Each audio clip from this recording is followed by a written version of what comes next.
नमस्ते, प्रणाम। स्वागत है आप सभी का रंजना की दुनिया में। तो फ्रेंड्स, एक लोगों का कमेंट आया था कि रंजना दीदी आप अपने मायके में क्यों नहीं रहती हैं और आप रेंट पे रूम लेकर के क्यों रहती हैं। तो मेरे भाई, मैं आपको बताना चाहती हूँ इस वीडियो के माध्यम से। बहुत दिन से ये दिमाग में मेरे चल रहा था, ये बातें चल रही थी। तो बहुत सारे लोगों का ये क्वेश्चन होता है कि आप अपने मायके में रह रही थी। जैसे कि कुछ दिन मैं अपने मायके में रही, 1 साल तक अपने मायके में रही। घर से आने के बाद मैं रूम लेके रही। उसके बाद मेरे भाई बोले कि दीदी देखो, और ऐसे रूम लेके मत रहो, और हम ऊपर बनवा दे रहे हैं छत पे, वहाँ पे रहो। तो हम कुछ दिन रहे। आपको पता है, जब स्वाभिमान बहुत बड़ी चीज़ होती है, और हमारे मम्मी पापा हमारे लिए बहुत कुछ किए। उस हालात में, उस कंडीशन में, जैसे छोटे से बच्चे जो होते हैं ना, वो जब पैदा होते हैं और क्रियाक्रम अपना सब बिस्तर पे करते हैं, तो एक माँ बाप को आस लगी हुई होती है कि हाँ, ये बच्चा बड़ा होगा और मेरा दुख काटेगा। और मैं 23 वर्ष की हो गई थी उस समय। मेरी मम्मी मेरा क्रियाक्रम की और मुझे दोबारा ज़िंदगी दी। बहुत मतलब पूरा परिवार मेरा जुट गया था कि मैं किसी तरह बच जाऊं, जिससे जो हो पाया, मतलब कि आर्थिक रूप से, शारीरिक रूप से, मानसिक रूप से सब लोग मेरा सपोर्ट किए। और उस समय भी ये लोग मतलब हमको कभी नहीं भेजते। इन लोगों का पूरा मन था कि जब तक बच्चे पढ़ रहे हैं, हमारे मायके से जस्ट बगल में, जस्ट सामने ही स्कूल है जिसमें हमारे बच्चे पढ़ते हैं। तो मम्मी पापा का, भाई भाभी का, सब लोग और किसी का मन नहीं था कि हम यहाँ से जाएं। लेकिन देखिए, माँ बाप तो कुछ नहीं कहेंगे, पर आने जाने वाले जो होते हैं, जो भी लोग आते थे, बहिनी यहीं रहेलिन। हा हा, बेचारी कैसन नसीब। ओहो, बेचारी का करे, मर्दा ऐसन भेटा गइल बा। तो आप बताइए, हम बेचारी क्यों हैं? हम बेचारी क्यों बने? बेचारी बनने से कुछ नहीं होगा। हमको भगवान 2 हाथ दिए हैं, 2 पैर दिए हैं, कुछ तो हम कर सकते हैं। किसी के ऊपर हम बोझा क्यों बनेंगे? बोझा बनने से कोई फायदा नहीं है। ये लोग आते थे लोग और ऐसे ही कहना शुरू करते थे, मुझे कहीं ना कहीं आत्मग्लानि होता था।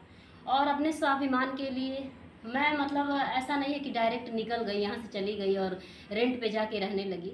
मैं गांव पे जब गई, जैसा कि आप लोगों को पता है कि मई में शादी पड़ा हुआ था, तो वहाँ पे मैं गई, अपने हस्बैंड से बात की इस बारे में कि देखिए, हमें ये भी लगा ना कि मान लीजिए यहाँ से हम चले जाएंगे, अगर उनको लगेगा वो जिम्मेदारी हो सकता है। अभी सोचें, अगर हम रेंट पे रहने लगे तो उनको, जैसे यहाँ रहने पे उनकी निश्चिंतता बढ़ी हुई थी, वो गैर जिम्मेदारी से अपना कि अपने मायके में हैं। लेकिन जब हम रूम, हमको ये लगा, हम अपने दिमाग में सोच रहे थे कि जब हम रूम ले लेंगे तो हो सकता है कहीं ना कहीं उनको जिम्मेदारी का एहसास हो कि मेरे बच्चे रूम लेके रहते हैं, देख रेख करना चाहिए, जो भी है करना चाहिए। लेकिन कुछ नहीं होने वाला है, कुछ नहीं हुआ। और हम अपने भरोसे गए थे, जो भी था हम गए। उसके बाद वहाँ रहने लगे। इन लोगों का नहीं मन था, ये लोग हमको भगाए नहीं। और एक माँ बाप अपने बच्चों को कभी नहीं जुदा करना चाहते हैं। लेकिन आप लोगों को पता है, बेटियां पराई होती हैं। बेटियां, हम बोझ नहीं बनना चाहते हैं। हम किसी पे, भगवान से यही प्रार्थना करते हैं कि हे भगवान, हम रहें और किसी के ऊपर बोझ बन के ना रहें। ये तो कभी नहीं चाहेंगे कि हम इनसे अलग रहें, लेकिन हमारा भी कुछ काम है ना। हमारे हस्बैंड अपने पिता को हमेशा कहते थे कि अरे कुछ नहीं किए, मेरे लिए कुछ नहीं किए। ऐसा कुछ नहीं है। जितना उनके पिता उनके लिए किए ना, जितना हमारे मम्मी पापा, हम ये नहीं कह सकते हैं। हमारा नसीब खराब था। देखिए, माँ बाप जन्म के साथ ही होते हैं, कर्म हमें स्वयं बनाना होता है। अब हम इनको दोष दें, अपने औकात से ज़्यादा हमारे लिए की। दान दहेज जो भी है, जो भी था, पढ़ाई लिखाई, जितना मतलब इनकी अपनी कैपेसिटी के अनुसार ये सब कुछ की। हम अपने बच्चों के लिए क्या कर रहे हैं, ये भी तो मायने रखता है ना। ये तो हमारे लिए बहुत की, लेकिन हम अपने बच्चों के लिए कुछ नहीं कर सकते हैं? ऐसा तो नहीं है ना। हम प्रयास तो कर सकते हैं, एक छोटी सी कोशिश तो कर सकते हैं ना मम्मी। यही हम इनसे कहते हैं कि एक छोटी सी कोशिश तो हम कर सकते हैं ना।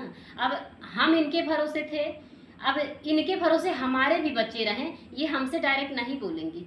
लेकिन इनका कहीं ना कहीं आत्मा में ऐसा होगा कि ओफो, ऐसा हमको करना पड़ रहा है। इनकी भी तो जिम्मेदारियां हैं, और बच्चे हैं, इनके बेटा हैं, बहू हैं, तो सारी जिम्मेदारियां हैं।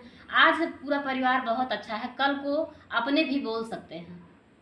किसी का कोई मुंह नहीं पकड़ सकता है। तो वही इनसे हम कहते हैं कि मम्मी घबराइए नहीं, सब दुख दूर होगा। भगवान परीक्षा लेते हैं, परीक्षा लेते लेते एक दिन जरूर भगवान के घर देर है, अंधेर नहीं है ना मम्मी। हाँ बेटा। हम लोग बच्चों सबको प्यार भरा आशीर्वाद है।